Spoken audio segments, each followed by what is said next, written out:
All right. Hi, how's it going? I'm Richard, Sunshine Renewable Energy. If somebody could just point out there whether they can hear us here or not, that would be great. So basically what we're here for, is it working? Yeah, basically what we're here for is a kind of a low level kind of spread of what heat pumps are, how they work, how they're applied to different scenarios in people's houses. So, I mean, the number one thing that we typically sell around here is the mini split heat pump. These are kind of like the perfect solution for people that have electric baseboard heating, hot water baseboard heating, where you don't have any ductwork existing in the house. If you're doing like a split entry or whatever, or something like that, or a raised bungalow, you can easily do one of these up and down. And then that'll cover basically the whole house. If it's an open plan, if you get into a two-story house, there are a couple of different options. I mean, it's great for the main floor and the basement. The problem is when you get upstairs into the bedrooms, what do you do for upstairs? Because if you put one of these in a bedroom, it doesn't really come out the door, turn the corner, go into another bedroom, and so on and so forth. So another option that we have is what we call the attic ducted system. And essentially this is for if you're trying to do multiple rooms. We would put this up in the attic. It would run through the attic and essentially vent out. There's the vents right there. They suck back to a return. That return goes into the machine, out through the vents, and then across the floor, and you can have, as many leads as you want. This one here has 4 leads on it, but you could do 3, 6, 8, depending on the size of the unit that you're using. Another option that we run into sometimes is one, actually I get it all the time. I don't like the look of it. So a lot of people don't like the look of it. They do have a floor mount model, which is right there. That's essentially the exact same thing as this, but it's not up high on the wall, it's down low. It's good for places where they have high windows all around as well, and you don't really have that option to get one of these. But really, these are the best, they're the most efficient. That's where all the R&D and everything like that for the technology is going towards. So, when it comes to that kind of application, it's the best. The other thing that we do as well is forced air ducted systems. So that would be, if you have the existing ductwork, you have a forced air furnace right now, we could, one of two things, we could incorporate the heat pump into an existing furnace, and then the existing furnace remains as the backup. We do a lot of now is where we're ripping the whole furnace out, replacing it with an electric backup. And then the heat pump is doing the heat, and the electric is for the backup. That kind of leads us into our next thing, is kind of like the electrical side of things. So typically, if you have electric baseboard heat, you're most likely going to have 200 amps. But if you have oil heat, there's a very good chance that you're going to have 100 amps, right? It could even be as far back as glass fuses, for that matter. The 100 amps, you can still put the heat pumps in your house. You can do an add-on into your furnace typically, provided you don't have a hot tub or heat a swimming pool. If you have the 100 amps, you can still do the heat pumps. But if you want to come off of oil, that's when it typically triggers a service upgrade to 200 amps, because now we have to put electric as the backup typically. You could do propane, I guess, in certain situations, I guess. But the big thing is the backup would end up typically going to electric.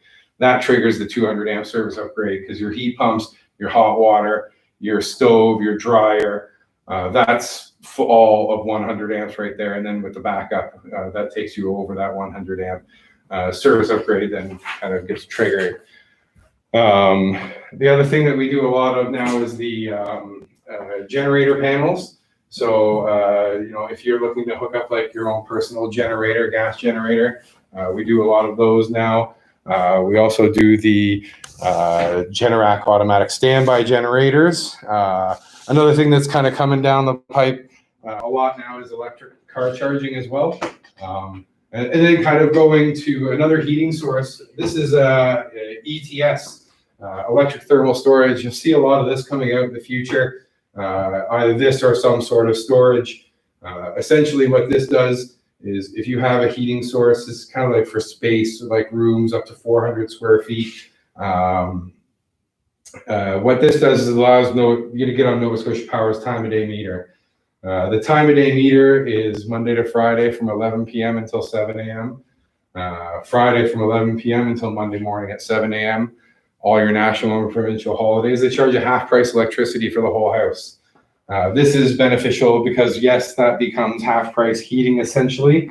But a lot of times we tie it in with the heat pumps because when you are on the time of day meter, your whole house becomes on the time of day meter. So that also applies to the super efficient heat pump that's running.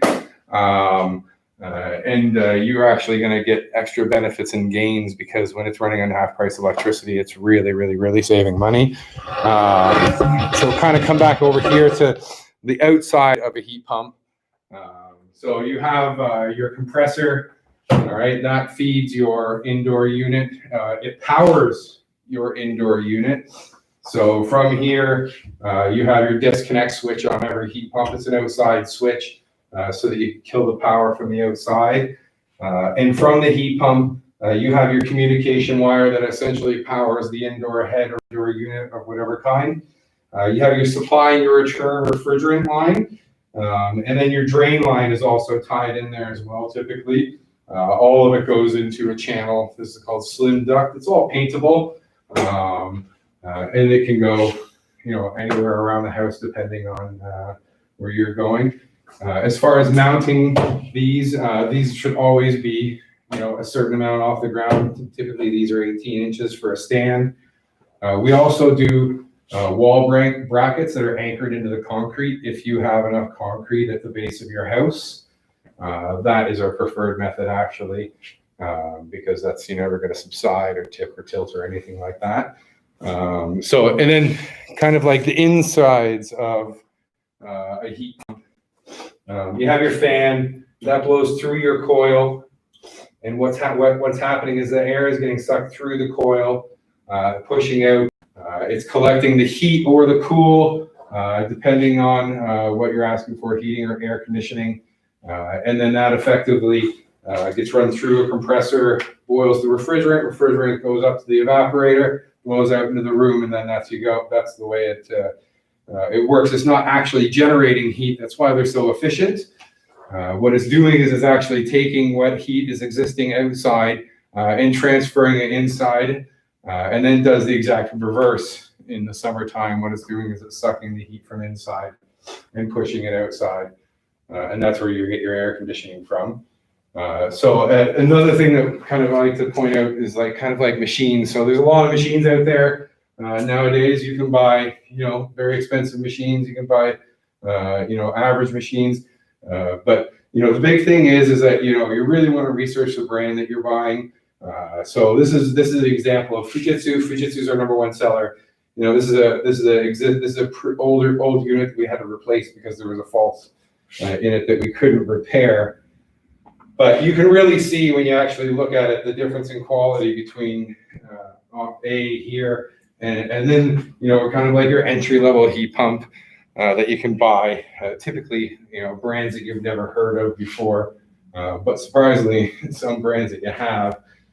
You just have to be really careful because quality in a machine, it might cost you, $800 or $500 more upfront, but really the difference in class is amazing. And then kind of quickly over to some hot water options. Hot water, we have the hot water heat pump, which is actually the one over here. So it's essentially using the same technology, using the heat pump to heat the water. And then we also have super efficient marathon tank that has a R20 insulation in it. It's very, very good tank, has a lifetime warranty. I am going to that's kind of like overall. I am going to answer some questions now. All right. What about Dakin? So I mean, what about Dakin? I mean, Dakin's a very good heat pump. Anything Japanese. So Fujitsu, Mitsubishi, Dakin. We also do the LG. That's Korean. They're all really they're the top brands. They have local distributorship here, so the parts are available. When you go with some of these off brands, you can find is down the road 5-6 years. You can't even get the parts for them no more.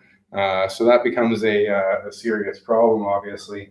Was there any other questions? No more questions. So, I mean, I don't know if you have any questions, anybody there that I can answer for you. I'd be happy to,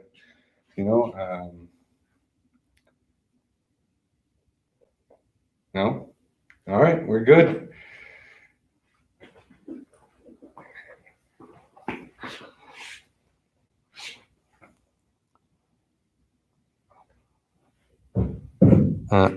Warranty on the heat pumps.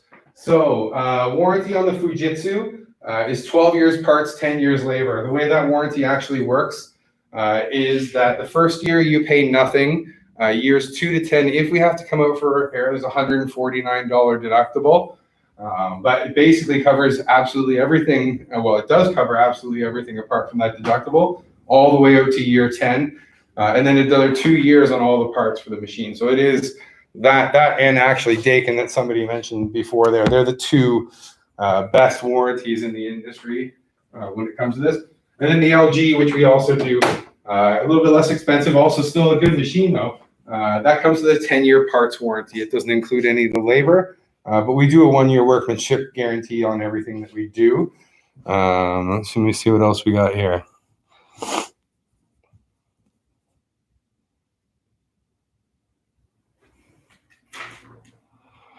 If we fix.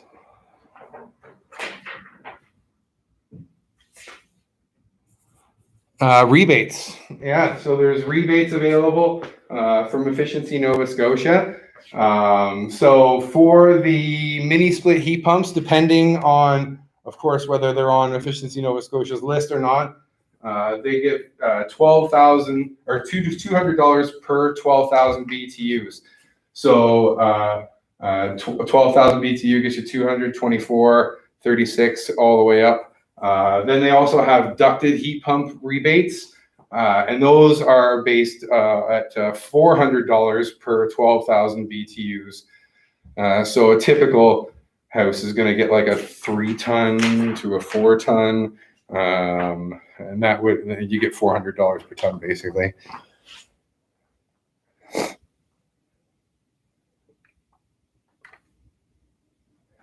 I'm not sure what that. Yeah.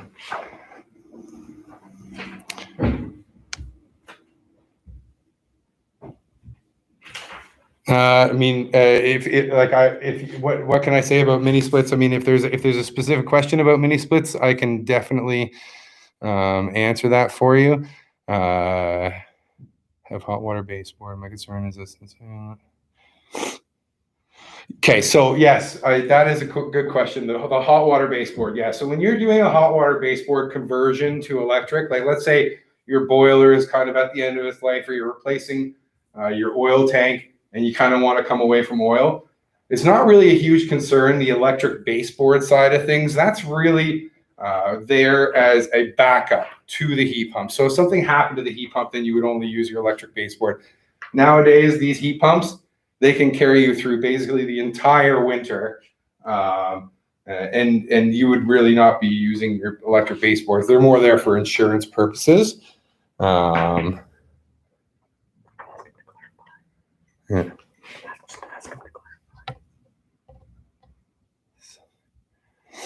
If we fix both upstairs bedroom and basement, then will it turn on both when? I'm not sure. Maybe you could clarify that question a little bit there. So if you have like a dual zone system, you don't have to run both heads at the same time. You could have one off and the other on. But when you have like one compressor with multiple heads on it, it's called dual zone or multi-zone, depending on the amount of heads. But you can't have one on heat and one on cool, or two on heat and one on cool. They all have to be on the heat setting, or they all have to be on the cool setting. And then you can have different temperatures. So you could have 20 downstairs and 21 upstairs and whatnot. But they both have to be pushing the same function.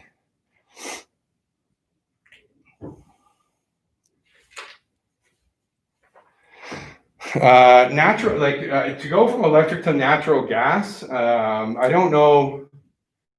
I mean, I think you're probably better off sticking with the heat pump side of things personally. Not even because I sell them. It's like, it's very expensive to get on natural gas for one. It's not as cheap here as what it is in Ontario because they actually have to ship the gas in. And I think, long term, 10, 15 years down the road, it's not going to be a wise investment because pretty much everything is kind of driving towards the electrification of things. So electricity is going to be the kind of driving force given down the future. Oil and natural gas and propane will kind of slowly over time kind of go away. So if you're already on electric, you're kind of already there. You just have to make better of what you're doing, really. So life expectancy of the units. I mean, the Fujitsu is guaranteed for 12 years, like 100%, no matter what. But 15, 20, if you take real good care of your machine, 25 years. I mean, we've got a compressor out back there that's 32 years old. We took it out this week. So the technology is there. It's long. It does last. But again, the big thing is if you're buying a good heat pump, you're more likely to have a good experience. If you're kind of buying at price point, it's less likely to last, right?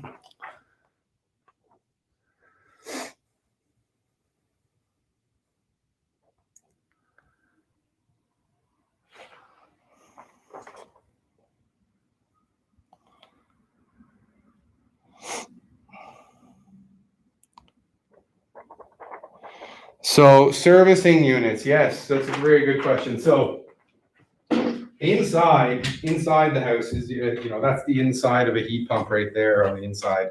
Over time, there's so much air that has to blow through this coil that over time it's going to get dirty. It's going to pick up the dirt, especially in the summertime when you're air conditioning, because now this coil is wet because the water is condensing on the coil. That's where you get your dehumidification from. So we do recommend, like every year is best practice. Every 2 years you can push it, especially if you really clean your filters a lot. That's another thing I didn't show in there is the filters. So in every heat pump, you're going to have, almost all of them kickstand up like that, but they're pretty easy to deal with. All you're doing is you're pulling your filter out, right? You're taking it out, you're cleaning it, rinsing it off in the sink. It takes 2 seconds. Dry it back off, put it back in, shut the machine back down. Every house is different. I always say to people when they first get their heat pump, you want to check it 30, then 60, then 90 days. At least every 3 months, you want to be pulling that apart and cleaning it out. And some houses need it more often than others.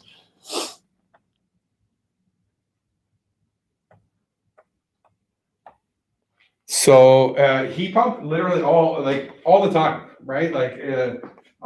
We run our heat pump at our house 100% of the time practically.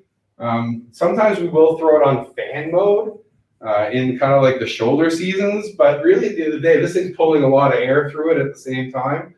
So it's also taking all the gunk out of the air, all the dust, all the dander. If you have pets, you'll see the hairs end up in there as well. So it's just overall good air quality for it to be running. But really at the end of the day, when you're in those shoulder seasons, you kind of just set the temperature to where you want it and just let it run all the time. So you're either heating, let's say you heat at 20 degrees, and you just let it run all winter long. And then in the summertime, you want it at 21 or 22. And again, you just set it at that temperature in air conditioning and let it run, and it'll do everything. So.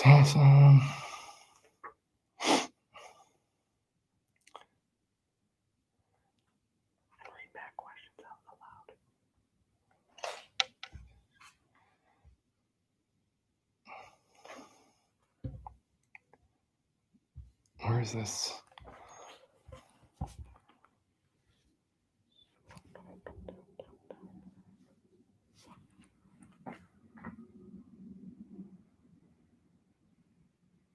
I'm not sure about an email from us saying why you wouldn't need a 15,000. I mean, that's kind of a case thing, Scott. If you wanted to give me a call tomorrow, I can certainly discuss that with you. You can shoot me a text or call me at 902-292-6590. I'd be happy to answer any questions about your situation for sure. What is the best room for a heat pump? Typically, the best room for a heat pump is the biggest space in the house. So the further you can get this thing going, the more you're going to get out of it. So if you've got like a split entry or something like that, where you kind of have like the living room, dining room, kitchen all on this side, and then it shoots down to the bedrooms, you kind of want it where it's kind of going down that hallway to the bedrooms. If it's a 2-story house, and anywhere where you can get all the way across the house or all the way down the house, those are typically the best. So when that's blowing out and that air is coming off the coil, you want to throw it as far away from the machine as you can get it, because the further you get it away, the longer it's going to run, the more it's going to produce, and the more consistency you're going to get out of it. So air exchangers, right? So the air exchanger I've actually got, because we do those as well. So your air exchanger there, that's completely separate from a heat pump. The heat pump is actually a closed loop system, so it's only using the gas inside the system to heat that coil. There's no actual physical exchange from air from inside to outside. I know a lot of people do think that, but really, there's gas that goes through the coil. It goes out through another coil, gets sent back through the compressor, and then there's a fan that blows over that coil. So there's no physical exchange from inside to outside.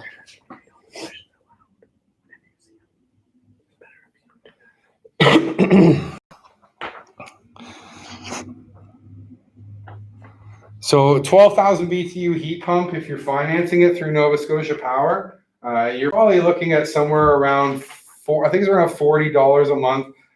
If you're going for like 12,000 BTU LG, I think you're adding about $8 more a month on a 10-year finance for the same in a Fujitsu. The actual price of them, like up front, typically $35.95 plus tax, and $42.95 plus tax for the Fujitsu.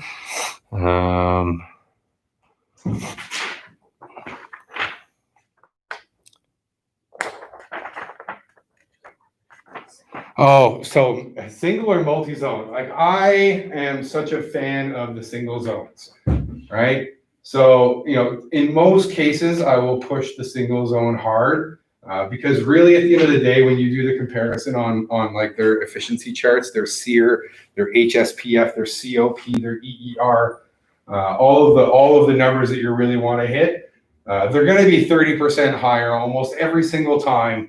If not more, on a single zone versus a multi-zone. Multi-zone, as we're talking about, one compressor, 2, 3, 4, 5, 6 heads, depending, versus the single zone, which is one compressor, one head. That is optimized for that individual compressor. So it is going to run and perform at its best and most optimal ability.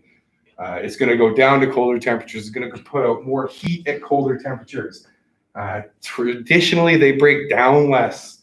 Down the road, let's say that we talk about that timeline. Let's say this one makes it 15 years, but the other one makes it 25.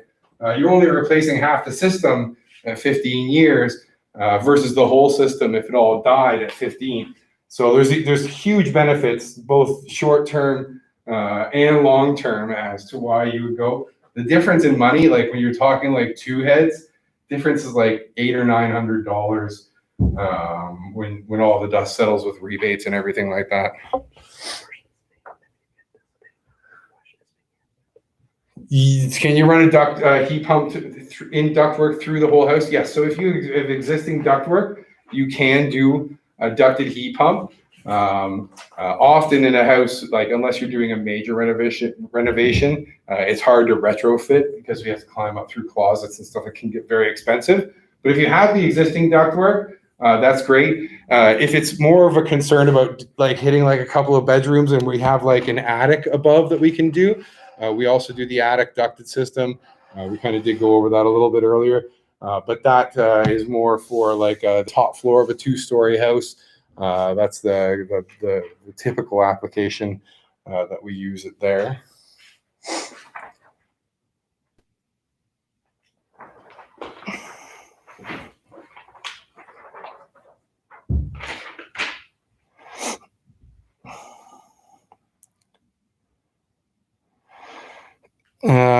So Phil, I probably have to look at that personally to kind of, it's hard to picture what you're asking there. You have the 2 models. What is the benefit? Oh, so that's a good question about the H and the non-H. So a lot of heat pumps, definitely in the Fujitsu anyways, they'll have a couple of models. So this one here, the one that we sell the most is the one without the pan heater, right? They also have a pan heater that rates it to -26. I'm not a huge fan, so we don't really push it here. It adds a couple hundred, so I think it's $250 roughly to the cost of a single zone. It's like $700 or $800 to the cost of a multi-zone, which I think is absolutely outrageous. So really a pan heater is basically a heat strip, right? So you have your outdoor coil here. In the wintertime, when going through that coil, what can happen is on the coil itself here, it'll build up frost because there's still moisture in the air and this thing's super cold.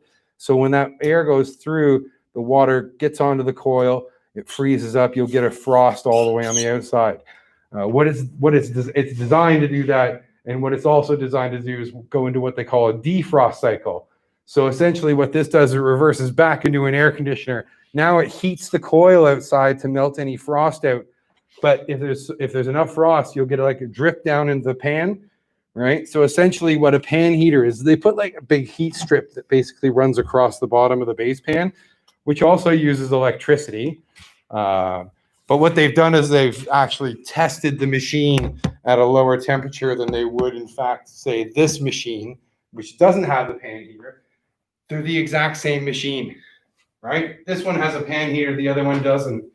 They're the exact same machine, except the pan heater actually makes the machine a little bit different and a little bit less efficient because you're actually heating that pan heater for no reason, really, in my opinion.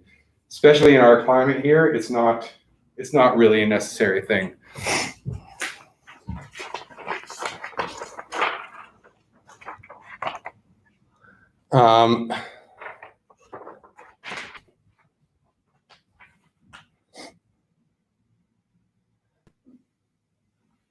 So will a mini split run go the whole way, like on a split entry home where the bedrooms are all the way down at the end? Most of the time, not all the time. So most of the time it will, but in certain houses I've found it depends on the insulation and all those kinds of things. But the bulk of the time it will do the whole floor. Air conditioning, it almost always does the whole floor. But again, that can also lay down to like where the sun's coming through in the house. So if it ends up on the bedroom side down at the end in the evening, then you're going to have a little bit of a temperature differential from where the source is to where the heat gain is. How much is a 15,000 BTU installed? So Fujitsu, you're looking at, I think it's around $4,500 or $4,600 for the 15,000 BTU Fujitsu. LG, they actually do a 15,000 BTU. It's called a Prestige. Really, at the end of the day, I tend to come back here because they're about the same price, and the warranty is just way better on this than it is for the average. That is a good question for right now. Average annual savings on a heat pump versus oil. Well, oil right now is super cheap. It is at historic lows. So right now, I think they're kind of about on par. Over the years, I've kind of figured that a heat pump is kind of equal to running on about a 70-cent liter of oil.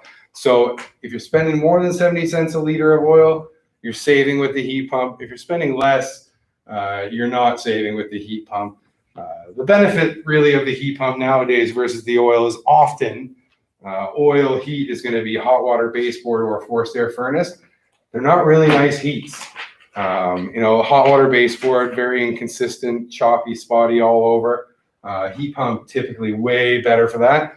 The other thing with a forced air furnace is that your forced air furnace is up and down and up and down. Your temperature's just going up and down all the time. Heat pump, totally different. It's pressurized heat. It's kind of running all the time. So you get this kind of like more warm and fuzzy feeling. Not to mention the fact that just in the sense that oil is just kind of moving and transitioning out, you always have to kind of come back to, what kind of investments am I going to be making into my home over the next, 10 years? Is my oil tank due? Is my boiler 25 years old? Is it on its last legs?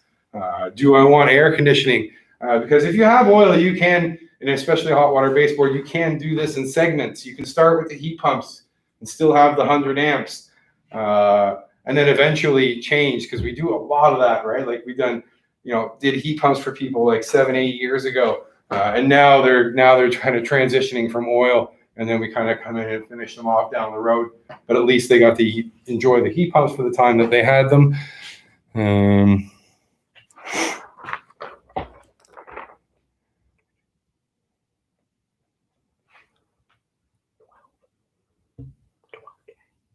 Yeah, I already did that. So promotions for the heat pumps.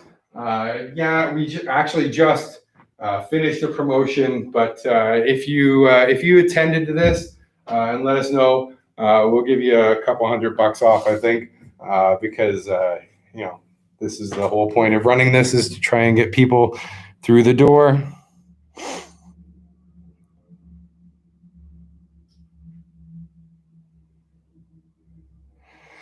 We install all year round, right? We've been flat out for a few years now, but we do a lot more service in the winter time than we do in the summertime. But yeah, we're pretty steady. We're pretty steady all year round. Anybody else have any questions? I'm happy to answer anything that you might have.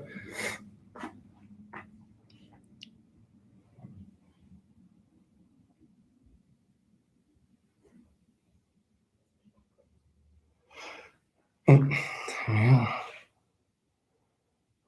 Right now, from a quote to an installation, we're probably about 3 weeks. Yeah, it's kind of steady, right around anywhere between 2 and 3. I mean, sometimes we can get up to 4 in the summer with air conditioning, but it's kind of happy right in the 3-week wheelhouse kind of thing.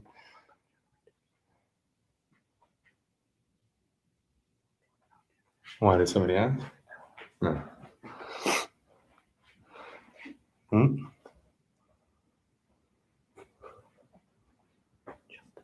Air exchanger ductwork. That cannot be applied to a heat pump.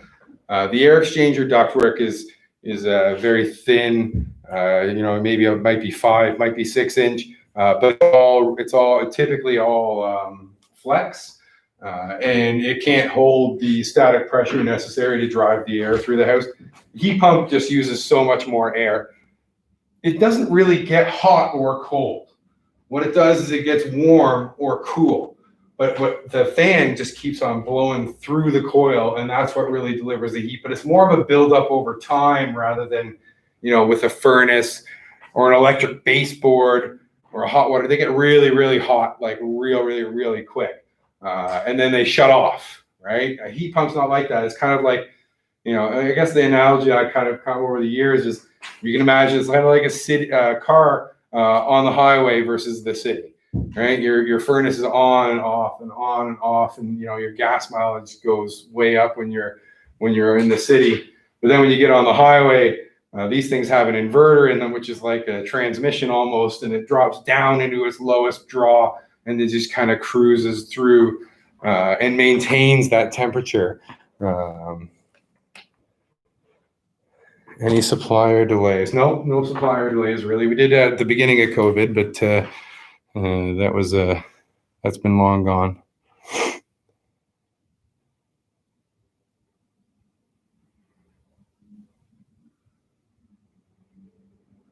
Yeah, there is like a trail as far as what their maximum output is versus what their output is at colder temperatures. I believe with the Fujitsu's, at minus 21 on this particular one, the 9, the 12, and the 15, they're still producing 85% of their full output. But the big thing with the Fujitsu, on the heat side anyways, is that the 9 actually does 12,000 BTUs of heat. The 12 does 16,000 BTUs of heat. And the 15 does 18,000. So even when at minus 21, they're technically putting out more than what their posted BTUs are, right? It's actually like the most like for example, the 12 does 16, and on the LG the 12 does 13,300. So it's big. This is huge. You can see it as well in the build. I mean, this head is just it's way bigger than that head, right? So you just got more. Same with the outdoor units. When you look at the outdoor units, the Fujitsu is bigger. That way it can collect more of that energy. And that's where you get that performance from. Plus, you're going to have a bigger fan. That fan is going to be able to move more cubic feet per minute. I mean, it's all quality, right? It's all in the quality of the build, the materials, and it reflects in the price just like anything else.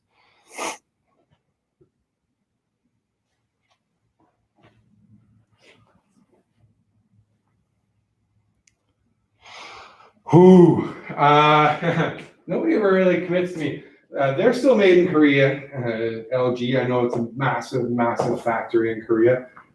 Last I heard, these were made in Taiwan, right? But they are Japanese, right? It's a Japanese company that makes them, but they're actually assembled, I believe, in Taiwan.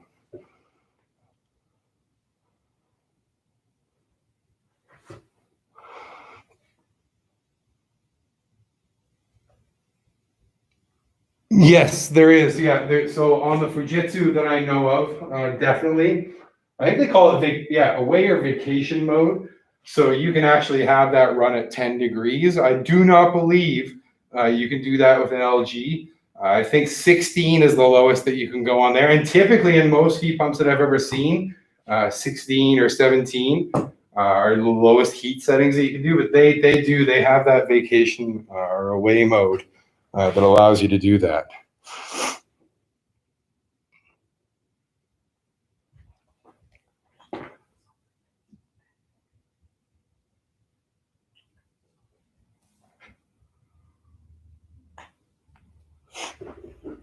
Well, I think if we don't have any more questions, we can wrap up here. I don't mind answering some more if you have them.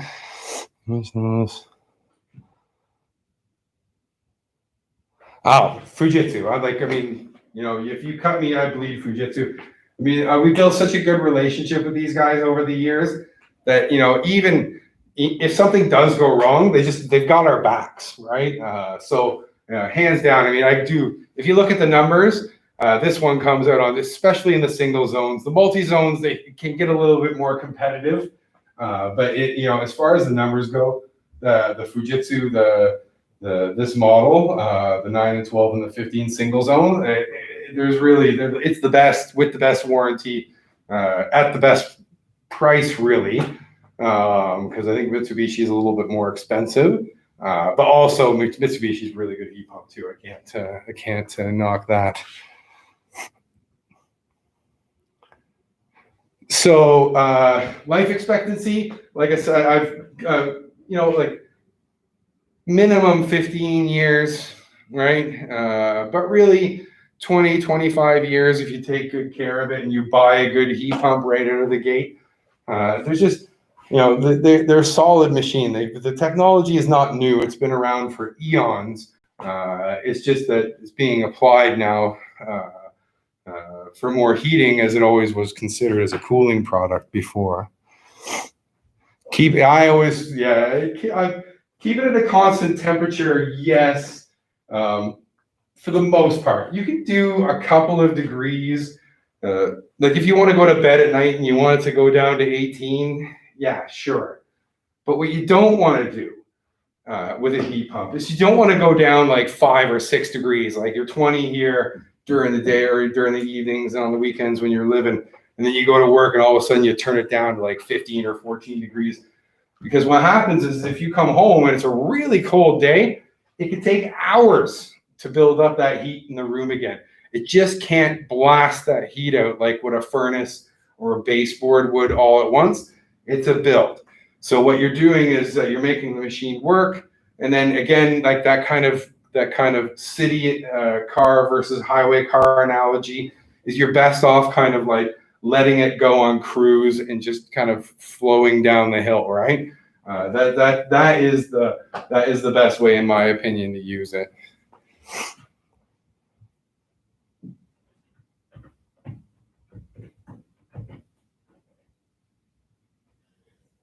Yeah, so if you're putting it in a basement and you're not using the basement very often, absolutely. Like there's no point if you're not really using it very often that you would heat it hard.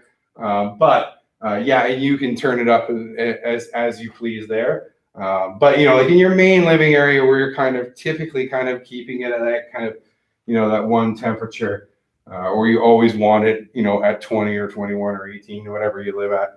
I always, recommend you to do that. The kind of maintain it. So electric bills versus heat pumps.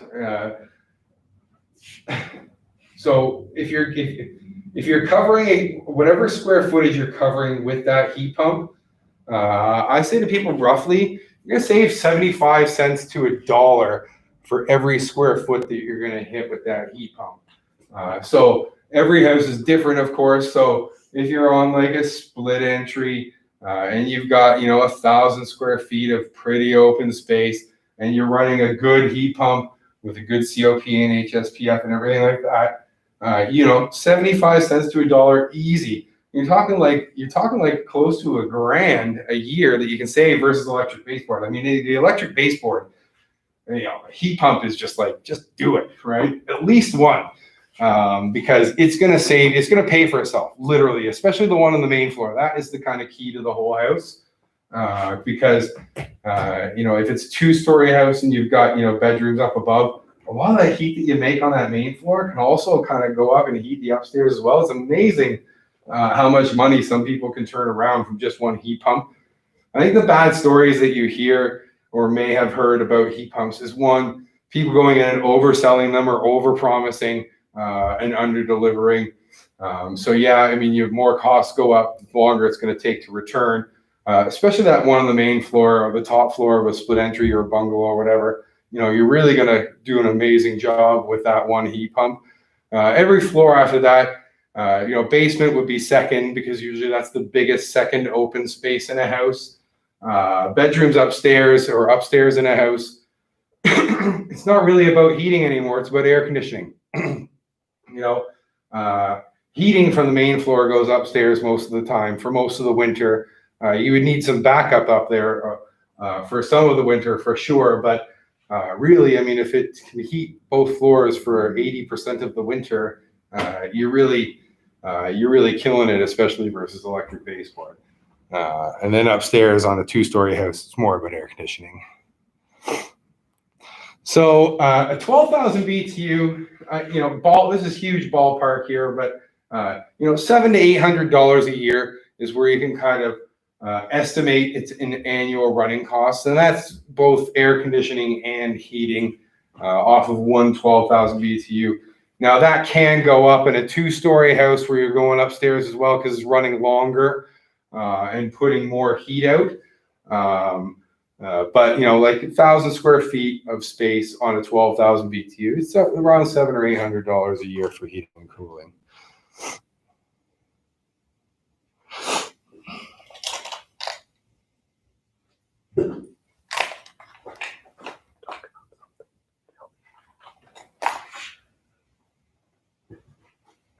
Yeah, any other questions there?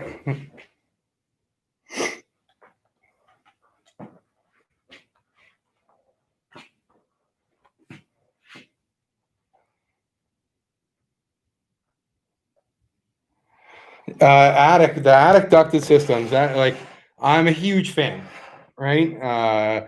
So if you're a two-story house and you have bedroom upstairs, again, from a heating perspective, the heat pump on the main floor is going to mostly do upstairs, right? So it's not about the heat; it's about the air conditioning. If you want to get more than one bedroom, this is the way to go because this costs about the same as doing two bedrooms with one of those, but you're going to get 3, 4, or 5. I mean, a little bit more to get to 5, but like the cost per room is so much cheaper this way. The other thing is that people talk about putting the heat pump. I'm not a huge fan because really at the end of the day, you're putting this mechanical machine right in your bedroom, and usually it's pretty close to your bed, to your head at night. Every heat pump makes a bit of noise, and I've got them. I got one in my room. It's 10 years old. I can't. It's not as quiet as it once was when I first bought it or first installed it.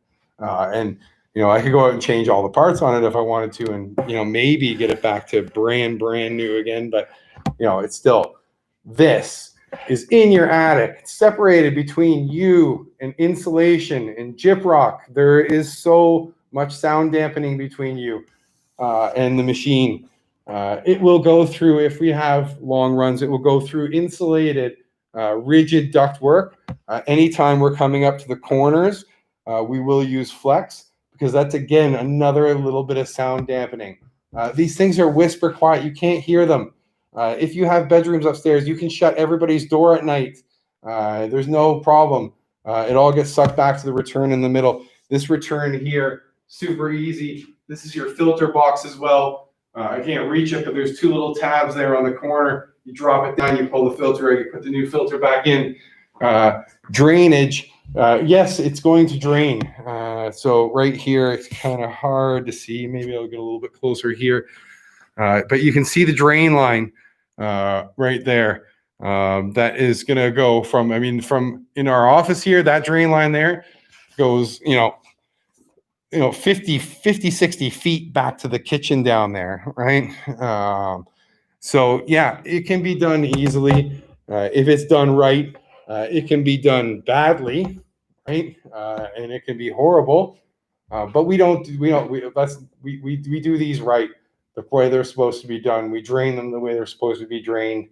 We do the duct work. It's all R10 insulated duct work. The whole inside of the unit there, the supply and the return, they're all insulated. So if you're ever going to get a shot of getting any efficiency out of a system like this or any system covering multiple bedrooms, this is the one. Not only in cost or return or comfort or quietness or longevity or replacement costs. It's win, win, win, win, win, every single category. Right?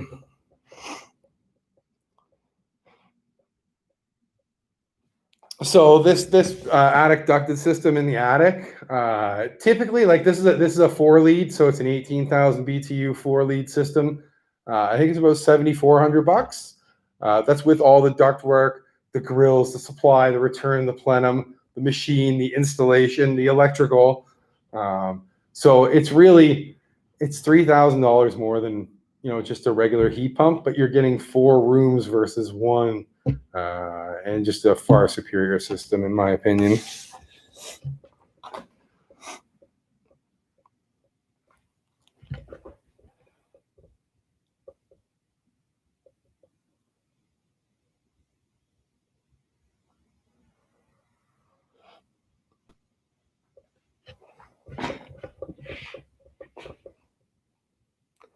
Well, I think we're going at it for about 50 minutes here. So if you have any more questions, pop them up now, or else I think we're going to sign off for the night. Oh, there is going to be a heat pump giveaway. We will send you out a link to that. We are going to be doing one tonight, another one Wednesday, next Tuesday and Thursday, and then probably The Monday after, we'll announce who won the heat pump once we've got in touch with them. And then, best of luck. I hope you win. And if you have any questions, give us a call. I'm Richard. I come out and do house assessments all the time. So if you have any questions or you want one of us to come out and have a look, it's free. Excuse me. And other than that, thank you very much for your time. And hopefully we'll see you soon. All right. Thanks very much. All right. Bye-bye.